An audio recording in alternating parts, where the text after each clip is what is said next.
right, we are back on the Scumbag for episode 3. I'm Ed Zitron. I'm Felix Peterman. And we are here to discuss, and this is the only Volcel podcast out there. And it's beautiful. I'm actually so proud that two Volcel guys are able to get together and have such a great audience. Yeah, just a couple of guys who don't fuck, who are proud of that fact, and just hoping that we can, you know what, we're not telling you what to do, but hopefully you can pick up the not fucking lifestyle. Yeah, it's really easy. I learned from my guru, Benedict Evans, a long time ago. He took me to the mountains and just yelled, "Never have sex," at me for 15 hours straight, and now I get it. It was beautiful. I was not so fortunate as to have Benedict Evans, but my mentor was the baseball crank. The baseball crank? Really? How did he teach you? He said, sex is a lot like baseball. You have to wait till the 9th inning. I might cry. I don't know why I might cry, but I might. I'm always crying. I'm a cry person. That's me. But we really should not laugh, but we're definitely going to, because this week we were originally going to do a different subject, but this one's about celebrity deaths and public mourning. And we must preface this, though we really don't actually care that much about offending people. We do sometimes have souls. And one thing is, it's not about so much what happened when, say, Muhammad Ali, David Bowie, Robin Williams, when they died. It's about how people reacted to it. They're allowed to mourn how they want to mourn, and that's fine. God bless you. But there are some people who, I didn't think it was possible to be bad at mourning, but it actually is. Yeah, look, I can't tell anyone how to feel sad, but there is one way to do things where you don't make it really about you when it's not about you. And there are many people who did this, and for example, and the great place to start with is Robin Williams, because I am guilty of, I am the hypocrite as ever, I did share my depression and my anxiety, and I think we've talked about this before, where I opened my heart a bit, and there were some people who actually thanked me, and I truly did it because it was kind of cathartic to talk about it. Fine. But there were some people who legitimately made up having depression. There were people who were like, I'm depressed. I mean, I've had similar thoughts to the WebMD definition, and today is the day that I reveal that, and I will pull it back tomorrow. Oh yeah, no, I mean, we talked about this last episode, but there's a difference between going, hey, here's my experience, and going, well, I figured out how to live with depression. First of all, even if you're not lying about the type of depression that you have, because that shit's not unheard of for the craven type of people online. You didn't figure it out. No one figures it out. You did not go to med school. You are not a licensed psychiatrist. And even if you were, you wouldn't be claiming that you figured out how to overcome this. But because people are so venal and obsessed with collecting praise and being respected for once in their lives, this is one way to do it. To tell people that they have a comprehensive system for dealing with mental illness, even when you have seen this person engage in the most mind-numbing fucking interpersonal dramas over just a week since they wrote whatever they wrote. And I think that with Robin Williams specifically, when it came out he died, it was actually something more horrible than to me than the depression side, and that was just people's general reactions to, like, Genie, you're free, and all that shit. And this plays into every single celebrity death. When was the last time you actually fucking thought of this person? I mean, when was the last time you were like, you know what, I love Hook. Oh shit, you know what, I think of Mork and Mindy every day during my mutual jack-off, not homosexual thing I do in the back alleys of multiple bars. I think of the movie Hook. Yeah, no, I mean, it's amazing how much people discovered how much a recently deceased person affected their lives the moment that they die. Like, surely they're not trying to just cram something in to be part of a larger moment, because they're like salmon just seeing other salmon swim upstream, and at the end of that stream is, I don't know, a fucking girl giving them pictures of their feet because they bared their soul online. That's where it always ends for me. That's what the goal of my life is. As many feet pics as possible. And actually, just as an aside, anyone can be attracted to anything fine. I actually find feet kind of gross. I don't know what it is with like so many guys being horny for feet. I look at it, I look at my feet, girls' feet. I'm like, it's a foot. Well, I have disgusting hobbit feet, but I like.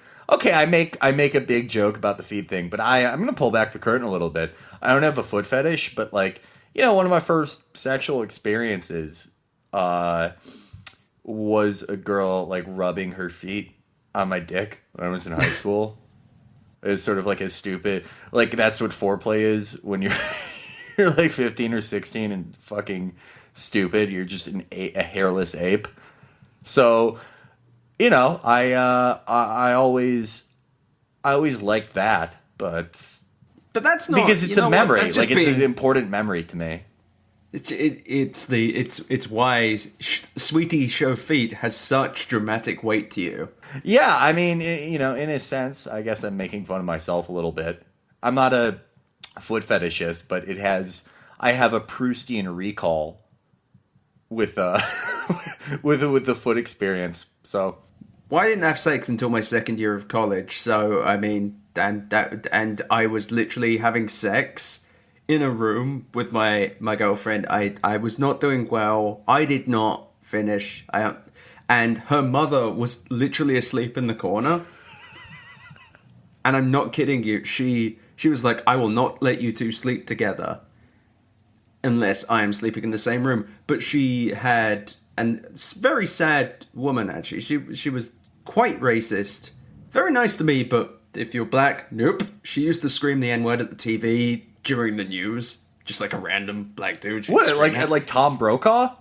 No, I mean like a normal dude would be like being interviewed on the street, like, "Hey, what do you think of bags?" Or like, "What do you think of this?" And she'd scream it. I mean, I'd be like, shit.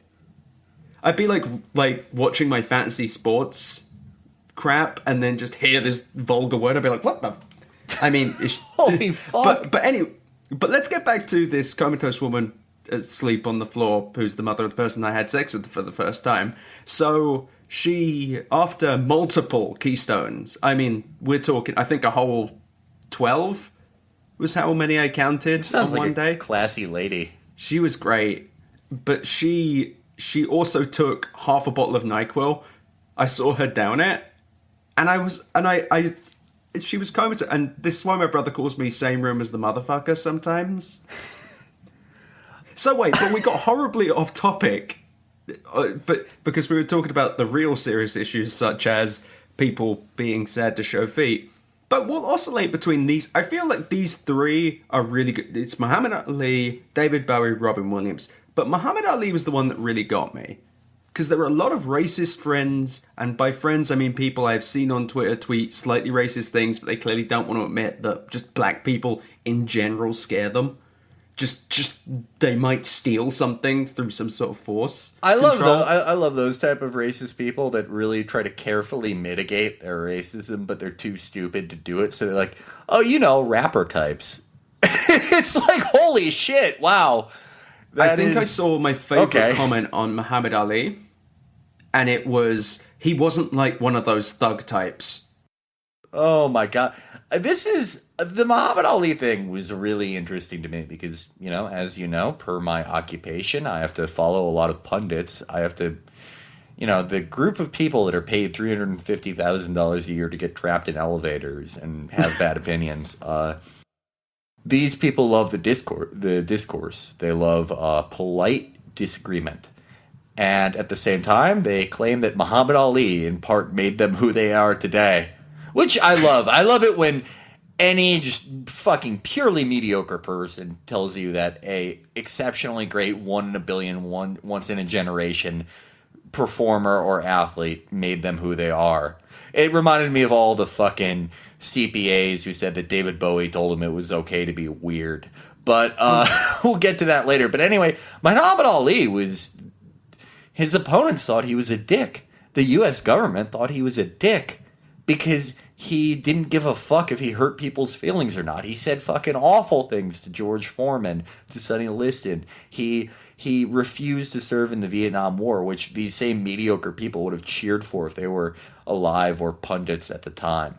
But because he was this cultural figure that was larger than them, they're like, oh, yeah, no, he was great. He was really great because they've internalized this appearance of trying to look racially sensitive or woke, I would say, even when this guy stood for every fucking thing that they hated in a person.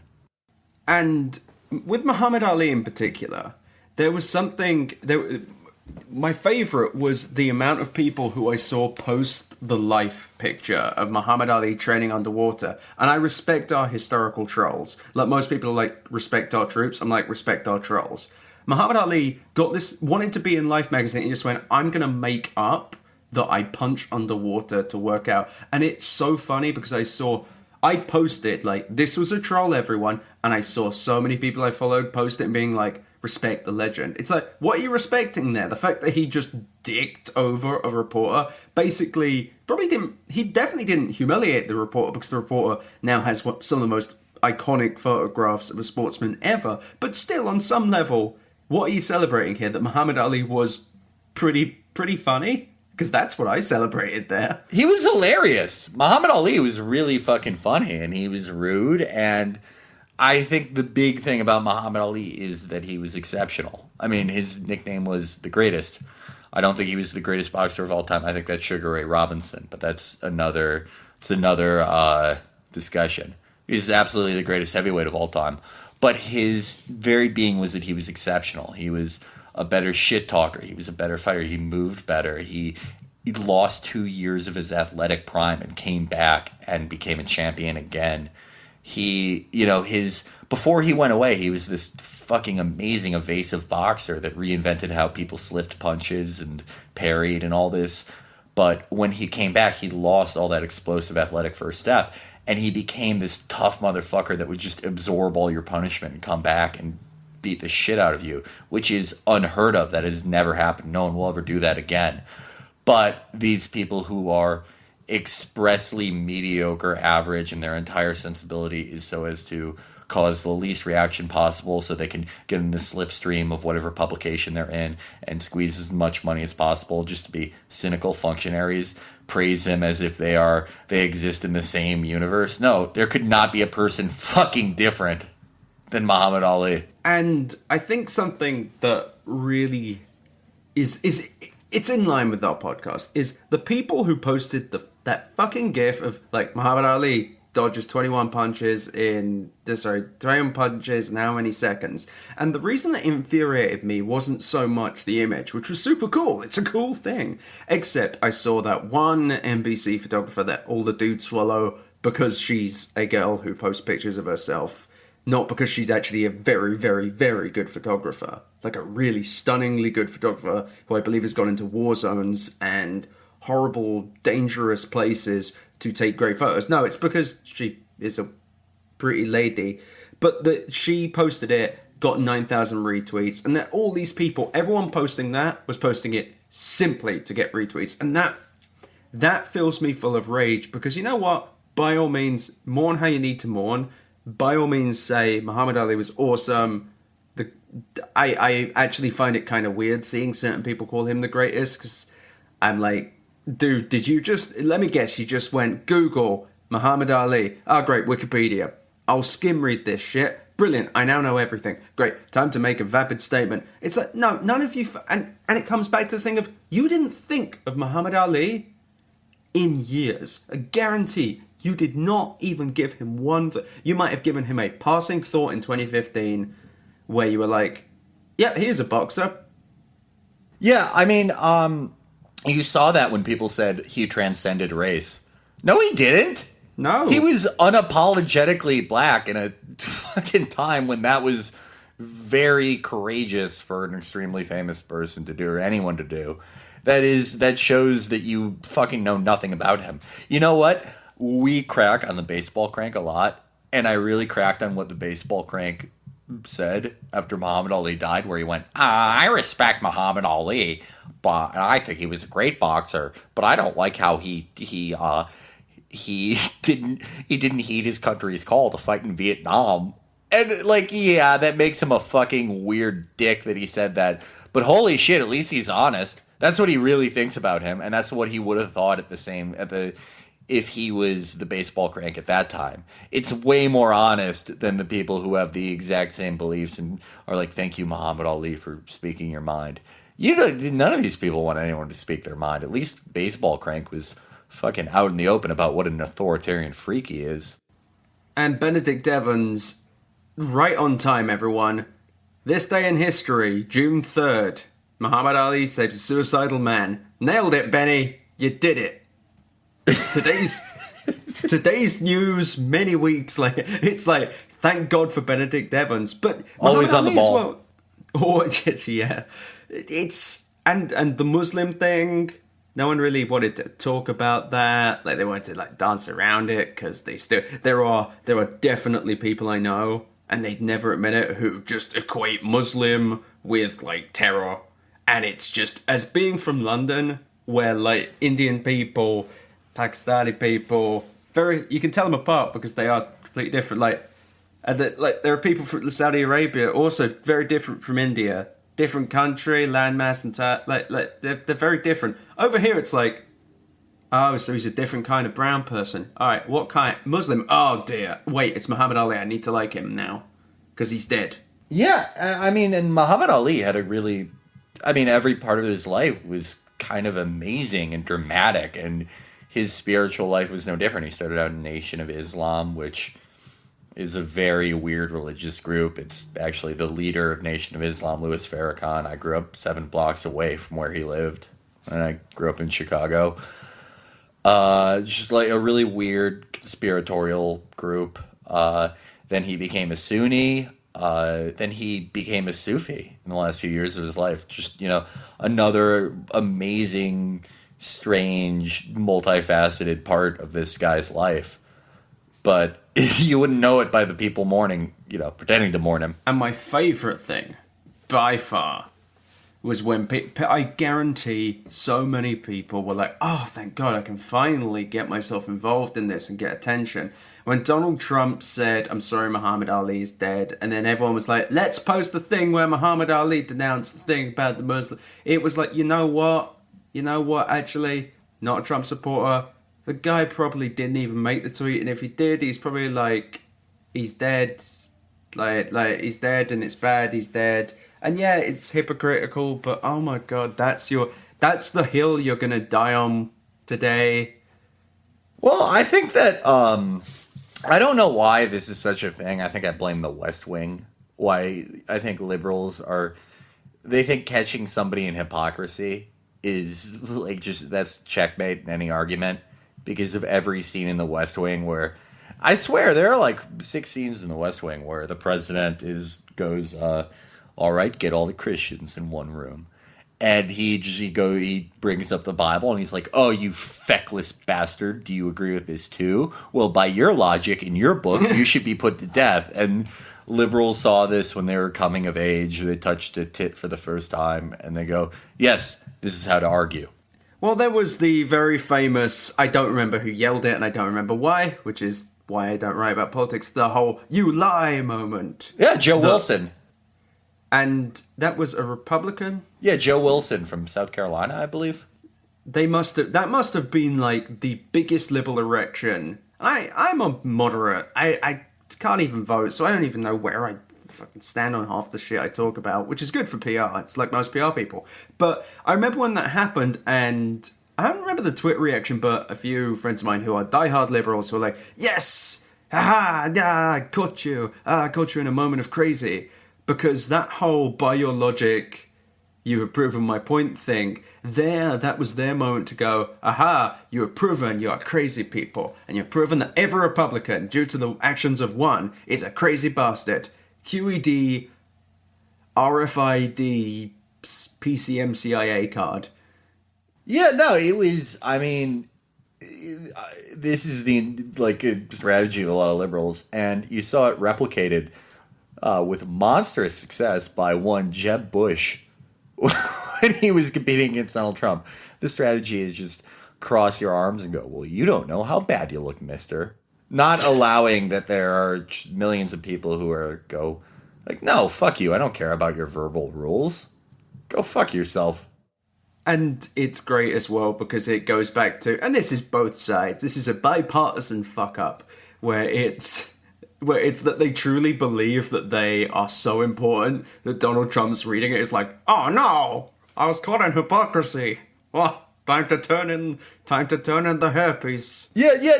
Like none of these people give a shit if you catch them in hypocrisy. Like these people, Donald Trump just like goes on TV and is like, the Mexicans are rapists. Like, you think he can be shamed with hypocrisy? It's the same thing with Mitch McConnell. Mitch McConnell is a fucking ghoul. He's the Senate Majority Leader, and he's personally embroiled in all these weird scandals in Kazakhstan where he's personally taking money from oil fields affiliated with a horrible dictatorial regime, and just raps of other shit and just endless evil. And these liberal, like, if you have a liberal meme page, you're like, I got Mitch McConnell and he went back on his word. It's like, no, that guy doesn't give a shit. He's evil. You can't shame these people. If Trump has proven anything, it's that discussion on Twitter has basically no effect on actual politics, because that guy could go on TV and said, I had sex with Hillary and it was bad. I had sex with her mother. I had sex with Barbara Bush. I had sex with Kendra. I had sex with this door handle. I had sex with everything in this room. Everyone I have fucked. And nothing would happen. No, absolutely nothing. Like, no, like, people, there is no meaning to what happens on Twitter. One of the things that I do is me and Virgil Texas, we do annotations for News Genius. And the bulk of the articles that we make fun of are any articles that report on what happens on Twitter, because you know what? It doesn't fucking matter at fucking all. Nothing on Twitter means shit. It's meaningless. Not even that many people use Twitter. There are a lot of people signed up. Not that many of them use it. Most of the people that use it, the most influential group of people that actually use it are in the media. So they ascribe a special level of meaning to it. And so I have to report on what happened on my virtual office on Twitter. Guess what? It doesn't fucking matter. Go to any place in the rest of America. Go to fucking Peoria, Illinois, and ask people what they think about the Bernie Bros in your mentions. They're going to look at you like the freak that you actually are. And the amazing thing is, we've actually touched on something that I've been thinking about for a while, which is Twitter has, and I've been trying to get verified for a while because there are people who occasionally pretend to be me. I had literally a Dilbert fanboy account that used to steal my tweets and point them at people that only stopped when I found out who he was. And I actually went to his real account and went, hey, dude, I'm not gonna, like, sue you or anything. Can you just fucking stop? But anyway, I wanted to get verified and I can't. Long story short, but Twitter has a real history of verifying the media. And I think it's all, and this is my tinfoil hat conspiracy here, and any smart person knows tinfoils would not stop the government. But anyway, they have verified most of the media. They will blanket verify anyone at Gawker, BuzzFeed, Business Insider, wherever. And they very much do so with, I think, with this intent of prescribing them this fake level of importance so that they will talk about Twitter with a vague level of importance, thus keeping Twitter looking important regardless of any actual importance it holds. I think that's probably true, and I think a lot of times it's also that whoever's outlet spends X amount of dollars advertising on Twitter, which, by the way, really dumb move because no one clicks on anything on Twitter. Just one of those things, the click-through rate is not good. I hate that I know these things now, but I do. But, no, I think that is also it. Like, I like it when I get notifications when verified people I don't follow man. I, like, look at it, and it's like, oh, Curtis Fuck favorited your tweet.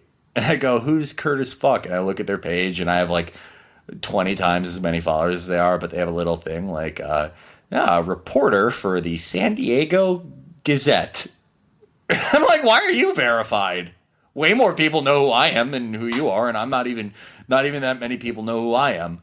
And Flunk Guggett from, like, the the Bay Area Star, which is a zine that can only be found in Zocalo's coffee shop in San Leandro. Like their stringer to watch from the outside of Levi Stadium is verified and has 18 followers. There's like no reason to do it, but like it's something that you get for ad dollars, and it's a way to make media feel important. I'm going to be honest, I genuinely investigated the verifying through ad dollars rate to see what I could do. No one would respond to me. It's as if they knew what I was going for. But the funny thing is, and I'm serious, I am completely unreasonably interested in being verified. I think it's because people I don't like are, so that's why I want it. Like, if they weren't verified, I wouldn't care. But it's probably also some horrible self-loathing thing. But still, anyway. Look, the only reason that I like to get in certain publications is because I know that it annoys people that hate me.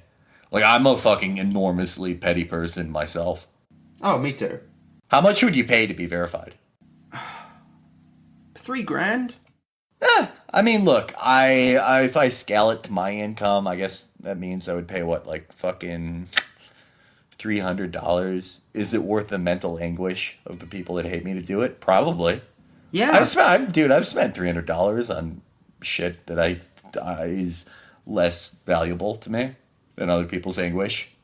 Just to upset PR people, I would genuinely spend that money. If I found, even if it wasn't verification, a way for $3,000 without hurting anyone except their feelings, a way to upset like 90% of PR people, I'd probably do it. I don't want to kill anyone or physically hurt them. I just genuinely would spend that money. There's a darkness to me. There's a darkness. I think it's funny when you make really fussy people mad. Like, that's the premise of every, sort of wacky children's comedy, is that, a stodgy camp director, gets red in the face and, blows air out of his mouth, and he's like, "Ooh!" And we want to recreate that in our adult lives. And yes, you and I are, exceptionally immature people. But I think everyone wants that. Everyone wants to, make everyone really mad. They want everyone to take off their shirt in front of their computer. It's really the goal at the end of the day. My goal is not money or respect or to do things that I love. It's really just to, make a bunch of guys get naked at their computers because they're mad at me. And talking of people who got mad and kind of flustered over something, Prince, it's time to talk about Prince, and I'm guilty saying this because I actually like the guy. Anil Dash, when it came to Prince's death, was actually one of the weirdest social media moments I have ever had, because it was someone I otherwise respect and like, who has had 2 or 3 moments recently where I've been like, oh mate, stop. I don't want to say anything to him because I don't want to upset him, but when he went on his Prince rants, at first I was like, oh. But at first it was like, okay, I'm going to share some cool Prince stories I have. And I was like, all right, I can get behind that. I'd do the same thing. If Josh Homme from Queens of the Stone Age died, I would probably do the same. He went through some stories, and we were on tweet 8, and I was like, okay, perhaps that's oh, no, that's tweet 15. No, that's 20. Oh, he DM'd you.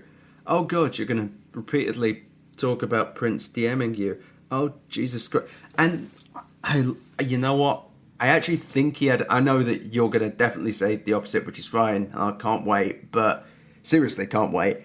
But he went on this thing, which would have been actually quite a sweet blog to read. I would have really enjoyed it. It would have been quite tear-jerky, I'm sure, if put in a narrative tone. But through this giant tweet storm that went over... And when it went over multiple days, my brain started hurting. But then it just became this thing where he talked about the magic of Prince, and which I know too. We'll get to the whole Prince thing in a second, because that one really got me angry, that is. But Anil, someone I do like the guy, and then it's like Prince for 4 or 5 days. I wanted to be like, mate, we get it, we really do. You collect all your Prince stories, publish them somewhere else. And I hate saying that to someone I like. Now you can now go batshit, because I know that you were not a fan. Okay, my only previous encounter with Anil Dash previously is when he said that a significant portion of Bernie Sanders supporters were neo-reactionaries, meaning alt-right Nazis, which is, a pretty interesting accusation to level about the supporters of a Jewish candidate. But hey. Wait. What was that? Tell this story for our listeners. Anil Dash said that a significant amount of Bernie Sanders supporters were members of the neo-reactionary community, which is a far-right racist political affiliation. What? Explicitly anti-Semitic, so, just natural supporters of a Jewish candidate. Brilliant. And then when people ask him about it, he goes, oh, really? You're going to make me explain it, which will ping my harassers back to me? All right. What the... You know what, Anil? If you somehow hear about this, I want a fucking explanation about that one, because that is detestable on a level that I could not even start approaching. That is the kind of put everyone in a bucket shit that happens to entire races, and I really hope that this is a vast misunderstanding, but it fucking doesn't sound like it. I'm actually mad, and I'm online right now. Are you taking off your shirt? Naked. I start this podcast mad and red, and I'm definitely nude. Well, I started naked, and then I slowly put clothes on as I began to understand more things. But anyway, so Neil Dash, my second encounter with Neil Dash is him talking about Prince DMing him. I am not a Prince expert, but you know what? I did live in Minnesota for a few years. I saw him live. I know a bit about him. One thing about Prince, not big on contact with the outside world, refused to speak with the head of his own label, refused to speak to Clint Eastwood when he requested to talk to him about some type of opportunity, refused to talk to Fred Armisen, who did a famous impression of Prince, did not really use a cell phone, much less the internet, to contact people, did not really contact people directly at all. Somehow reached out to Anil Dash to collaborate on something. Fucking God knows what. His super fans, and it looked like it happened, and I will defend the guy here, even though I'm mad, in saying that he doesn't seem the type to make shit up. Like, he wouldn't, make shit up. It's ever so likely that Prince truly did send him one DM, and there was some sort of relationship there in the sense that he was part of an in some sort of integral Prince fan club thing, which is true. Metallica did the same thing. Metallica had their crazy Metallica fan club in the mid-2000s. But Metallica they're dicks with a lot of stuff, but they're not weird recluses in the sense that Prince was. But Prince was also on New Girl, so we can't exactly say he was a complete recluse. That's true. But nevertheless, if New Girl is a cultural touchstone, though. Zoe Deschanel is single now. Zoe, I host 2 podcasts, about to be 3. I have been in Daily Beast, Deadspin, New York Magazine, and among others. I've been on the podcast Reply All. I am about to buy a bed frame. Just in case you're listening. And this is actually a really good point to discuss, and I'm so sorry to hear about you and Elizabeth, by the way. Look, all open marriages have their beginning and endings. Yeah. I mean, that's Elizabeth Holmes, of course, CEO of Theranos, our sponsor. Still haven't got that check, by the way. We are going into divorce arbitrations. I will ask her about that. I am representing myself in court. Oh, good. Well, this is we do have bills to pay, so if you could ask her. I can do it. Don't worry. You're in good hands. We are in good hands. Not spending money on a big fancy city lawyer, but you know what? I have been on multiple off-topic gaming forums where I've talked about politics and won 70% of the arguments. That is actually a great ratio. I am still batting a very bad average when it comes to the arguments in r/trains about the superiority of British freight hauling trains over American freight hauling trains. It turns out that I'm vastly outgunned there when it comes to my knowledge. Have you tried quoting a person's entire post and then refuting them point by point in an even longer post? That is such a good idea. Thank you. I will get right on that. I'm on my current streak. It's how the real MVP works. But off the subject of Anil Dash for a second, and back to Prince, though, I have listened to, I think, I can name two Prince songs, Purple Rain and When Doves Cry, and that's it. I don't know what Purple Rain sounds like, and I know multiple people who I definitely have, because like a month and a half ago, with absolutely no reason, we were just discussing music. A group of friends and I were discussing random bands that people claim they know but don't really know. Rolling Stones, great example. Beatles, another one. They know like 4 songs, they don't really know them. And I brought up Prince, and I said, everyone loves Prince, but I don't know anyone who knows more than like 3 songs. And genuinely, everyone sat there quietly and went, yeah, you're right. Like, I know like Purple Rain, When Doves Cry, and some other one. And I saw every single one of them tweet. I saw them all. I saw them all go like, God, Prince, just musician, amazing. Yeah, no. I mean, I think like a lot of people wrote like really heartfelt things because like Prince actually listening to him was a really big part of them coming of age. He was for a big part of like Gen X people. He occupied a big cultural moment for them. For other people, it was like, oh, holy shit, you're doing what a sociopath does, where you are artificially connecting yourself with this person to get love through pity, which is the only way that you know how to experience love because you're fucking insane. And that's the thing. I don't even know how to look at that. And when it comes, this actually bridges very well into David Bowie. And with David Bowie, I will fully admit, I listened to zero David Bowie before the age of like 19. And really? Yeah, really, genuinely. I'm British and all, but I'll admit that is more fucked up than the girl with the mom in the room story.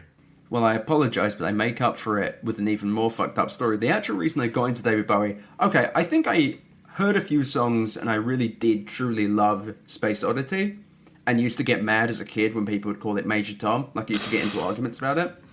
Because I was apparently a member of Twitter when I was like 8. Yeah, you were. I was like, actually.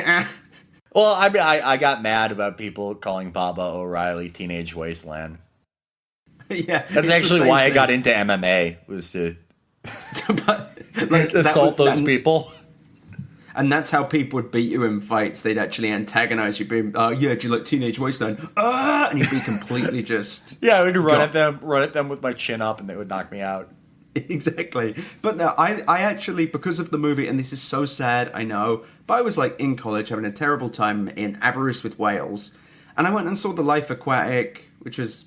It had a actually great Portuguese singer doing David Bowie songs. And Changes was at the end. I was like... Oh, no, it's Queen Bitch was at the end. I was like, I actually like the sound of this Portuguese acoustic version of the David Bowie. And I sat there and I just gunned through as much of his catalogue as I could illegally download at the time. And that was truly... And there was a degree of... When I was in quite a low point, I actually did listen to a shit ton of David Bowie to cheer me up. When he died, I think I did maybe one tweet to the effect of, yeah, I didn't really listen to much David Bowie until this age, and then it really brought me up. He's a real loss. People seem to like him. Done. But my fucking God, did I see some people who I know did not think of David Bowie. They did not listen to David Bowie. They did not care. Who like, a cultural icon lost, or here's a picture of him and his wife, and I wish I could love anyone as much as David Bowie loved her in this picture. And it was just, oh my God, I don't care. Well, I mean, I really fucking loved David Bowie. Like, I heard Space Oddity for the first time when I was 10. I really loved his music. At the same time, like, I think, yeah, it's the same thing of people making it about them in a way where you get, again, these grossly mediocre people or go, David Bowie taught me it was okay to be different.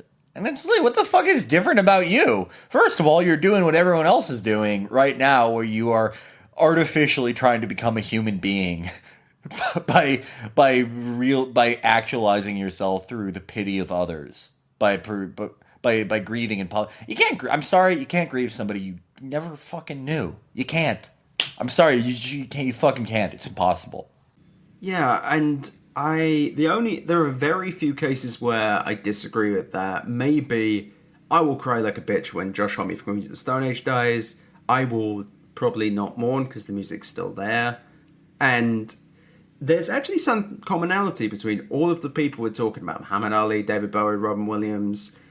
None of them were active on Twitter. Did you notice that? Did you notice that thing that they weren't active on that you're all like talking about? They probably, I bet Prince, for example, he did some tweets. I bet he probably sat there and went, this is kind of fucking stupid. He might have. He had a big circle around him. Like if you went to his mansion recording studio and sometimes concert venue at Paisley Park in Chanhassen, Minnesota, there was an intersectum of Jehovah's Witnesses that did his bidding. So maybe they did the tweets. But no, I cannot imagine they were active tweeters. Though Robin Williams on my old account did DM me. I don't have it anymore because I got suspended. But yeah. Did he DM you to invite you to a private concert? Mm-hmm. Oh, that's lovely. He said, I really like your tweets. If I die... Zoe Deschanel should marry you. Yeah. Like that kind of thing. If I die, please tell people about this. Take a screenshot. But then all of these things naturally lead into one thing. All of them did. Without fail, there is some sort of horrible debate that happens. And I was thinking, maybe not Prince, but then Prince it kind of started, then a horrible mass shooting happened, and everyone kind of went, oh, well, better debate that.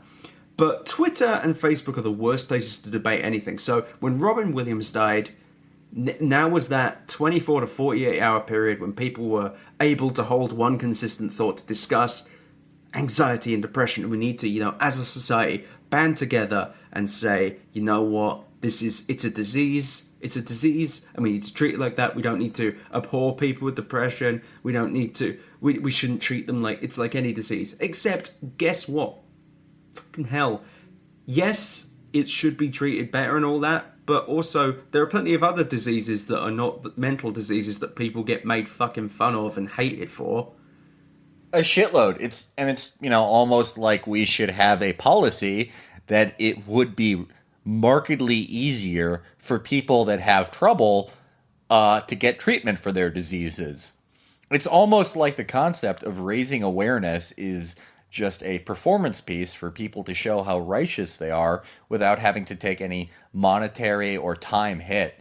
Whereas there is a legitimate policy that you could make or advocate that you're not doing because you don't want to put that much thought into it. And this occurred to me a lot as well because obviously the horrible shooting happened in Orlando. And I started, and you've read this piece that I don't know what the hell I'm going to do with it, about PR and gun rights. And I realized that there are so many of these issues that are discussed on Twitter, and I don't want to get into a big thing about guns again. But guns especially are an example of a polarized thing where there's just two sides yelling, and Twitter is the literal worst place for it, and actually can make it worse because it pushes these two sides apart. So whether it be Muhammad Ali's death, which was then followed by a discussion of whether he was a bad man for skipping Vietnam.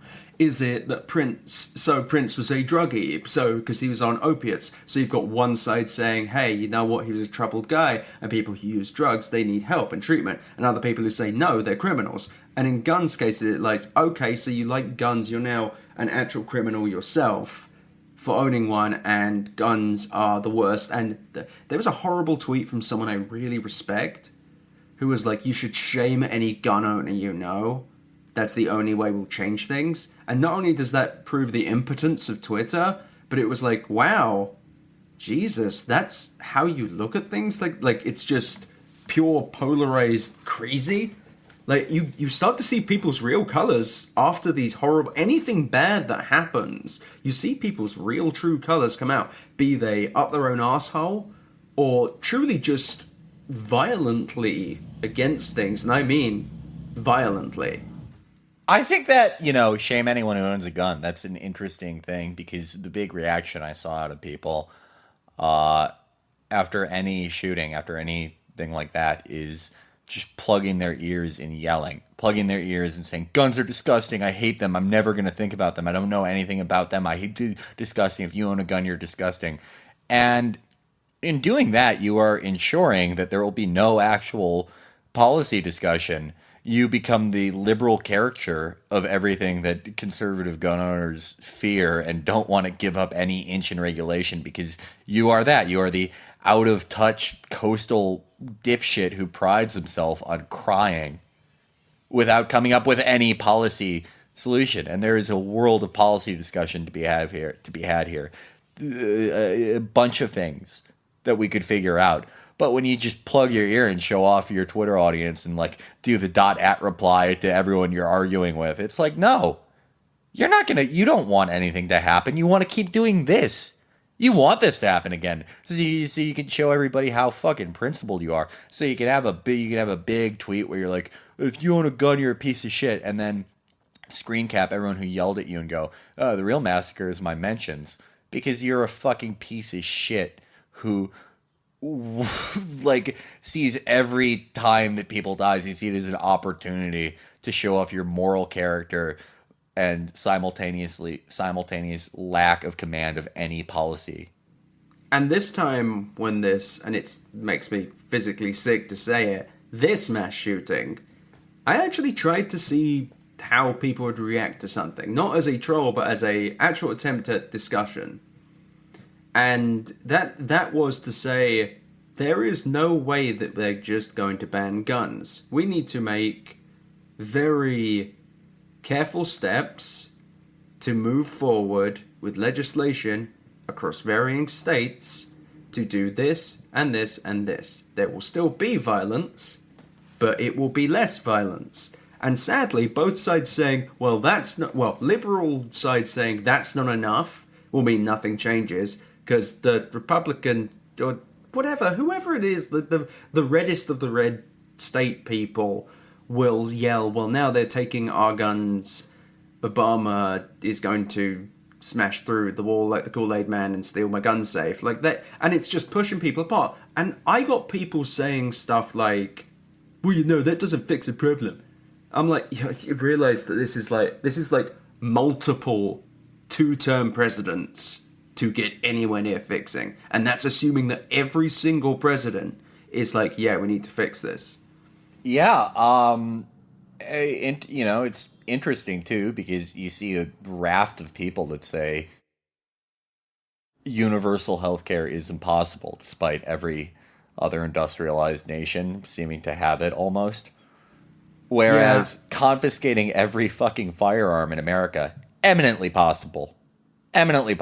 So, you see where people's realms of possibility begin and end. You see what they like to morally posture about, because, well, they believe that universal healthcare is impossible for whatever goddamn reason, for whatever Wikipedia they have skimmed, for whatever their complete lack of knowledge of any government policy or econometrics and how that would work out money-wise is. And you know what? They also know that government can't take every fucking firearm. That's impossible. That's fucking impossible. Hundreds of millions of guns owned by hundreds of millions of people. That is fucking impossible. But they know this, and they know how they sound too to their friends when they advocate this. And that's really all that counts, is how they sound to their friends and how they get to posture about the big shooting. And actually, let's get less serious now, because I actually want to do 2 shits of the week this week for myself, and one of them I want you to talk about, because It was a shit of the week that was also the best thing I've read in a long time, and that was you and Virgil. I can't remember who it was, but you annotated someone being mad about Twitter. Like, they were mad about Twitter attacks. It was like a Washpo article. It wasn't Callum Borchers, who's my favourite. Great name. Great reporter. Borcher Scorcher. Yeah. Yeah, but please, tell everyone about the beautiful annotation and this shitty post, because it was amazing. All right, so what happened was a New York Times reporter experienced a raft of anti-Semitic attacks when a sort of small group of a few thousand 15-year-olds who, affiliate themselves with Donald Trump, found out he was Jewish and decided to post it's fucking pictures of ovens and shit at him. This was in the Washington Post for some reason. I do not know why. I mean, Do you know what writer it was? I have already wiped it from my memory because it made me mad that it was in a paper. I'm gonna pull back the curtain. I played Counter-Strike and shit when I was 15. You know what you are when you're 15? You're like a little fucking monster. The only way you know how to be seen as a person is to sort of act disgusting because you're not a fully formed person. No one is crueler than fucking younger teens. They're absolute monsters, and I defy anyone to tell me differently. Everyone should think about the shit they did when they were that age. You're gonna do really fucked up shit when you're online and you can be quasi anonymous and say whatever to whoever. It's the reality of it. It's not the worst thing in the world to get a bunch of shitty deluge of people sending you fucked up memes. Like I'm Jewish. I don't see the fucking moral panic about it. People die every fucking day in the world, and there have been dozens, if not hundreds, of articles now about reporters experiencing trolling for the first time. Why? Why is this a story? This isn't a story except for the fact that these people are discovering what has happened to people for years and years and years. It's not a fucking story. Jesus fucking Christ, just walk away from the goddamn fucking computer. None of these people are going to go out and kill you.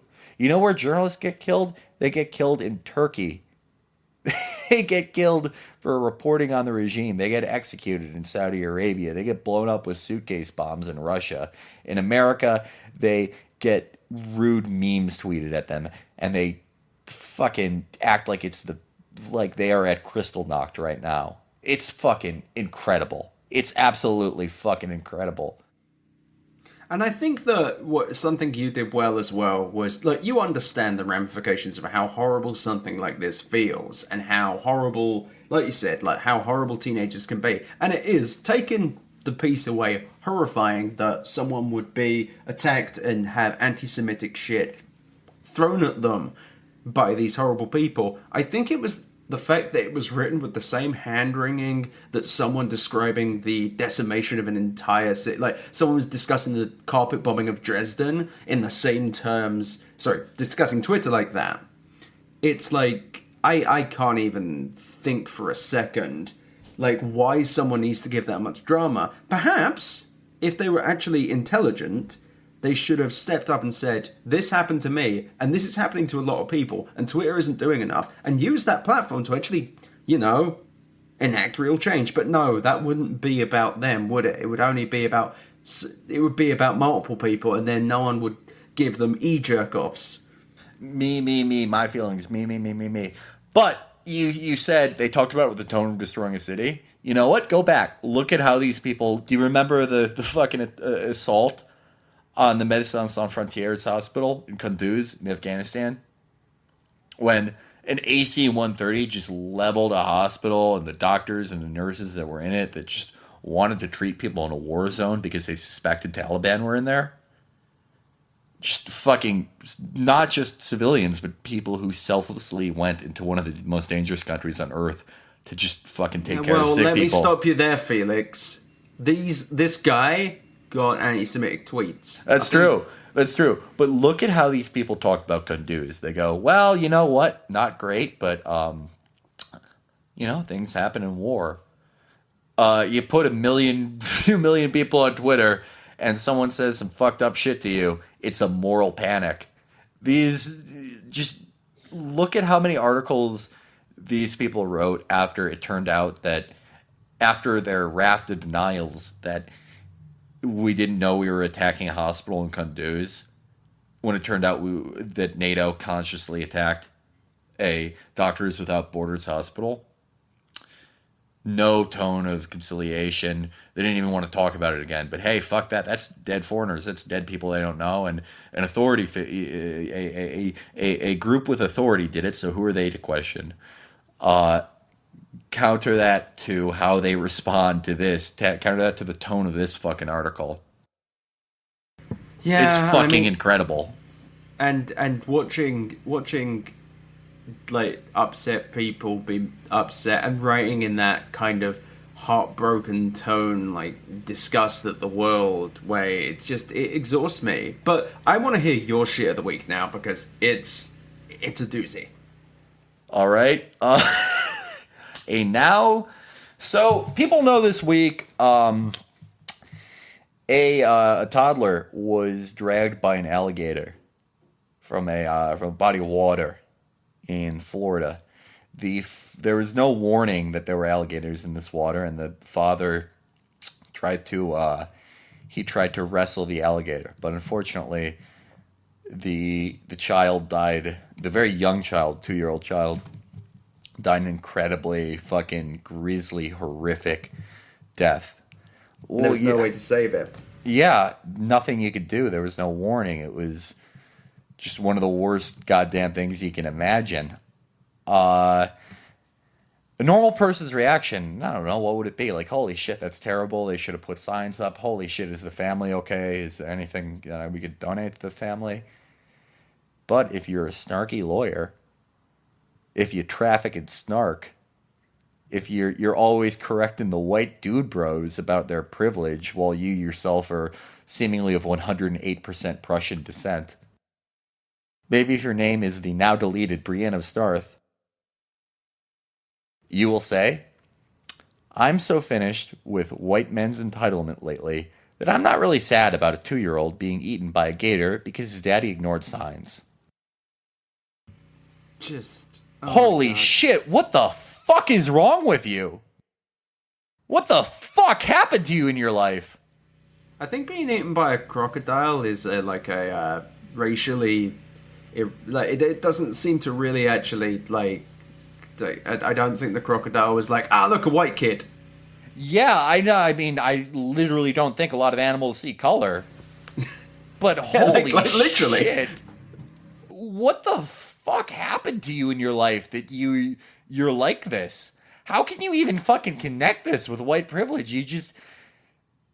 You are either a fucking sociopath, like you are an actual psychopath. You don't care if a fucking 2-year-old gets killed. Fine, don't care about it, but why do you... Performing grief is one thing. We've talked about it the entire episode. But this is performing sociopathy. You're telling everybody, no, what a fucking demented piece of shit you are. Holy fucking Christ. I actually have a question. How were the replies? Were there any that were like, yeah? There were a few that were like, yeah, finally someone said it. Finally, someone stepped up and said that white people should stop complaining about being eaten by crocodiles. All white people, by the way. Isn't online great? Just all white people yelling at other white people for being white. was as a way to somehow help aggrieved, marginalized communities. I don't know how you put those two together, how one accomplishes the other, but hey, I'm not the snarky lawyer, so what the fuck do I know? I just don't understand what they were going for there. It's like, I'm so tired of hearing about white privilege stories. Okay, part 1, so what's the story? Even if it's a dumbass dad who really did just fucking like a football throw their kid into the crocodile pit. That would just be dumb asshole. But this one is it's not like crocodiles are sitting there and they're all with Black Lives Matter on the side of them, and they're like, we're gonna eat some white people. Is that the imagined thing here? What is I love thinking of these extra levels that definitely don't exist. The imagination of this person was that crocodiles are inherently racist against white people. I would love that if that was their belief. If that was their, that would no. There's no complexity here. My reading of this, I don't know. She was mad that the attention wasn't on her for once. It was on a toddler, and she thought, "How do I get the attention back on me?" Well, holy fuck, did she get the attention back on hers? Because the take was so bad, it got picked up by not only Wired but by InfoWars. So, fucking have fun with that. Wow. Because don't the fucking right-wing people love someone who postures as a leftist like this to just make everyone look crazy? Like this person has any political affiliation except for the fact that they're just out of their fucking minds and a hateful, shitty cretin who shouldn't be within 200 yards of a fucking child. Or a crocodile. Or a crocodile. Yet more racism, like just accusing crocodiles of innate white racism. White hate from crocodiles is a subject we discuss on this podcast. But I'm going to move us on to actually what I want to call, I just want to generally just put my second shit of the week as Twitter in general, but I'm going to start off with the one thing which won't make you the maddest, which is that Twitter has introduced emoji-based targeting for marketers. So basically, really I hate emojis here, but Twitter has caught on to this thing, and this got them attention, which they don't deserve, because apparently July 17th is World Emoji Day, which is a day I think I might actually, like just log off permanently from. That'll be my last day on the internet. Sorry, I'm not going to do it. Anyway, so you can target people based on the emojis they use, which fucking just I hate you. If this is something that made you excited and you're listening, I hate you by fucking default. You are a boring, atrocious person with a useless job, and I hate you so much. And this may seem like an extreme reaction, but you just got excited because of fucking emojis. You worthless shit. Anyway, but emojis in general are being used in such a way that they're beginning to offend me. Because obviously I follow a ton of tech reporters, and I don't hate them for it, but it grinds my gears, as they say, when I see people talking seriously about emojis and getting excited about a new emoji existing. Now, I can understand if, say, when they finally release the multiracial ones, fine, I can get that. That is a thing that I can get my head around someone being excited about because they represent it fairly. Whatever, sure. But when people are like, oh my god, a new pig emoji, it's like, Jesus, fuck, motherfucker. Like, just no, this isn't news. It's an emoji. It's a fucking emoji. I hate you fucking emoji. Fuck. And it's just, they get horny, they post big blogs about fucking emojis, and it's just like, who cares? They're smiley faces. I remember the days when it was brackets G for a fucking smiley face.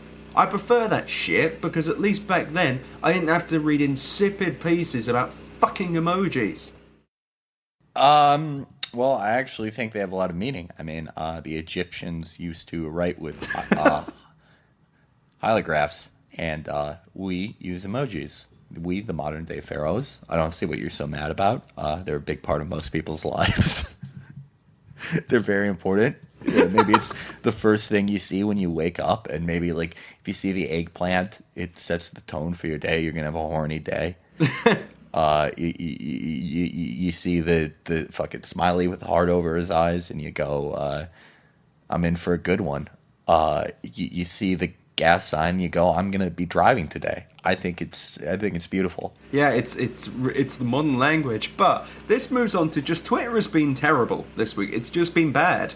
And I think that the worst was not actually Hillary Clinton's social media person. I mean Hillary Clinton tweeting delete your account, because that was just I can imagine, like, set the scene here, social media team sitting around, Donald Trump says whatever he said, I don't even remember, and some 22-year-old that's paid like 450 grand because they graduated Harvard and is related to someone who Hillary Clinton is backed by, and they go, why would I say delete your account? That's what the irony people say, or the people on the internet say. They did it, and it got a bunch of retweets, and they probably hooted and hollered and fucking backslapped each other like a bunch of horny football players.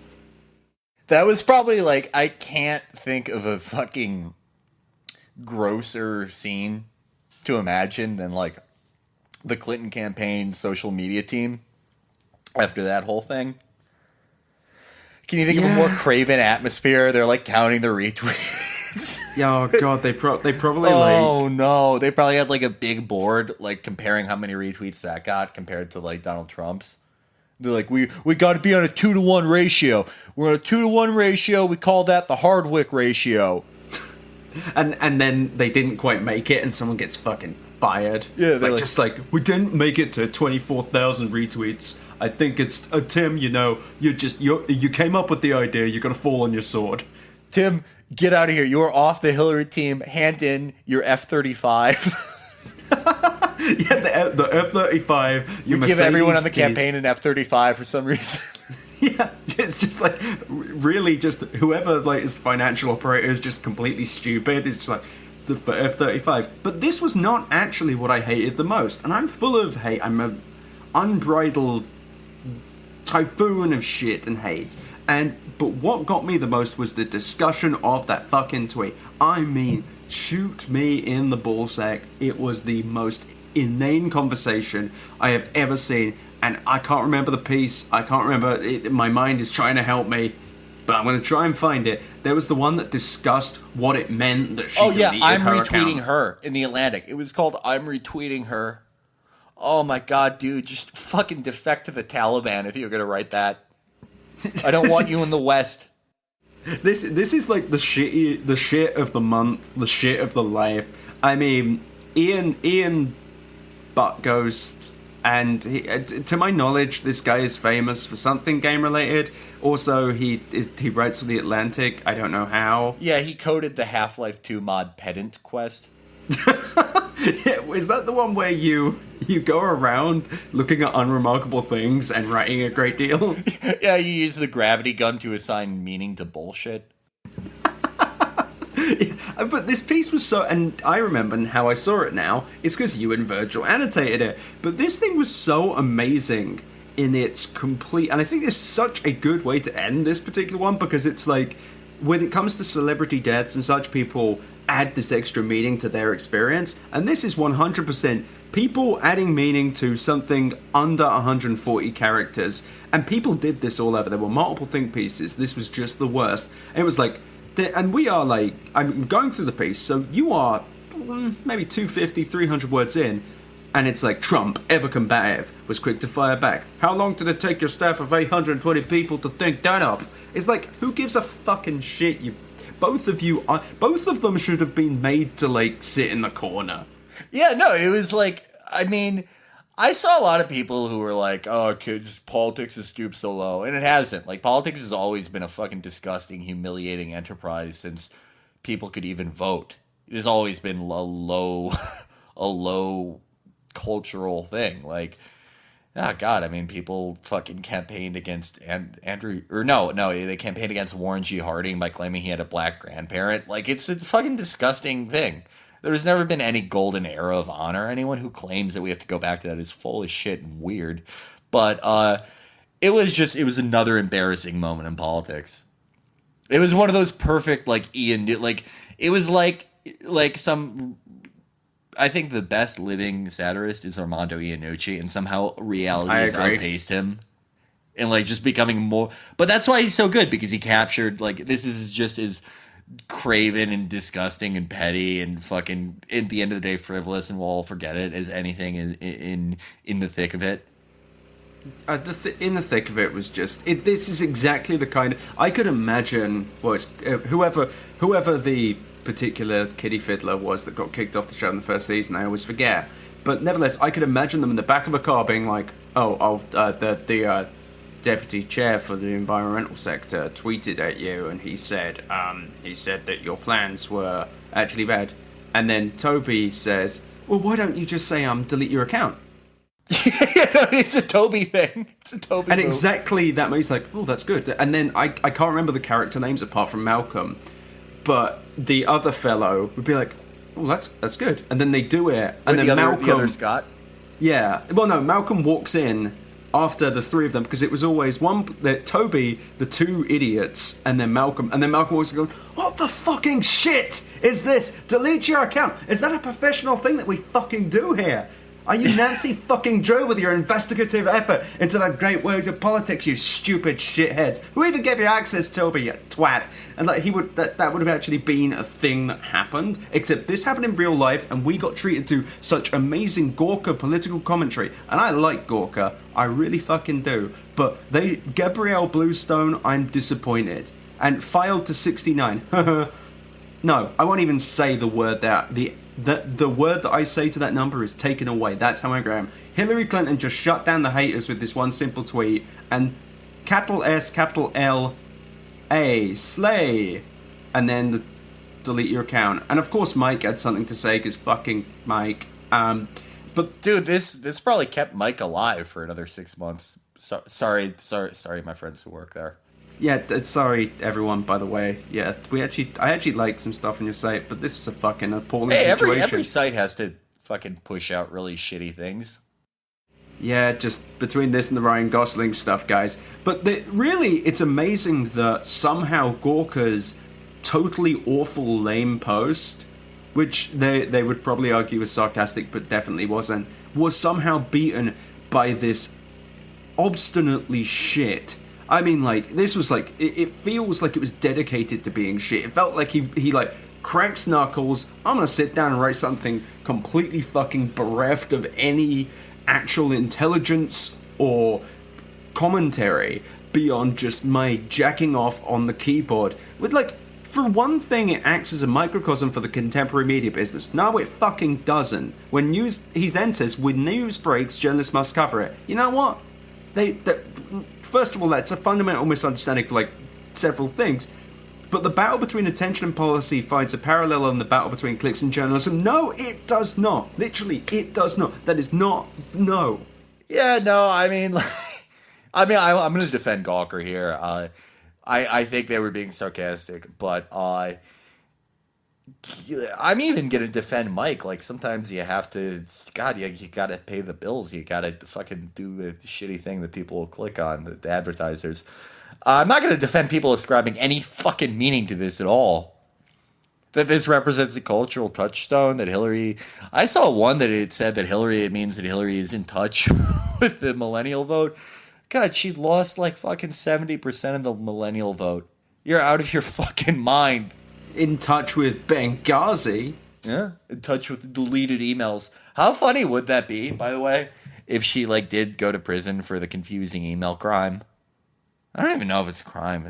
I don't either. But it would be... I would love it, though, if Trump started responding with even more immature things, though. Yeah, like things he saw on Twitter. No, but it's like, delete your account, and he responds with, delete your Benghazi. Yeah. Like, if that would have actually been a better response, because that would have just been immature hilarity. I would have been like... I would have clapped for the dude. I'd have been like, you know what? I can't vote, but... You're making a strong case. I'm not going to care about your policies now. I'm going to care that you are effectively just the same level of half... Because I don't care how many people are working for you. That tweet... Well, actually, you know what? I can't hate them for making the tweet, even. It was just... And to quote Vox, it was a pretty standard joke tweet, which is why I'm so glad they did a giant explainer on it. The world needed to know. Fucking hell. Hey, shit, man. You got to spend those General Electric sponsorship dollars. And that's what really depresses me on some level as well. To close off the show with a really sad story, well, just sad feeling, is just these people get paid probably. Let's pull back a little bit. I don't know how much they pay, but I'm guessing if you're working on her social media team, you're getting 60 grand at least, right? A year. I gotta figure. I mean, yeah, knowing people who do social media for shit, and knowing how much the sort of Democratic Party money machine works as a patronage system. Oh my God, you know what? Patronage used to be, we're going to send your fucking dumb cousin to go fill a pothole. At least it used to be a tangible thing that you would do. Now it's social media jobs for fucking Mackenzie Kissinger. Fucking awful world we've created for ourselves. But wait, is Mackenzie Kissinger a real person? No. Well, law of averages, there was got to be a Mackenzie Kissinger. I love the idea that Henry Kissinger's child, cousin, niece is Mackenzie Kissinger, and she's like writing these tweets. Like Henry Kissinger's kid is, because it's like the equivalent of like Ernest Hemingway's great granddaughter. I think something like that, or great niece. Was one of, I think she was the first centerfold in the new nudeless Playboy. Hey, I don't know. Ernest Hemingway was a horny guy himself. But yeah, you have to, like, that is the actual world we live in. That is the world we live in where, Henry Kissinger doesn't sound like he's a good person. I've not really looked into it, and I probably never will. But Ernest Hemingway, one of the greatest writers of our time, sure, might have drank a bit, was definitely horny, and we can all respect that here, except we don't have sex on this podcast. I've never had sex. Never.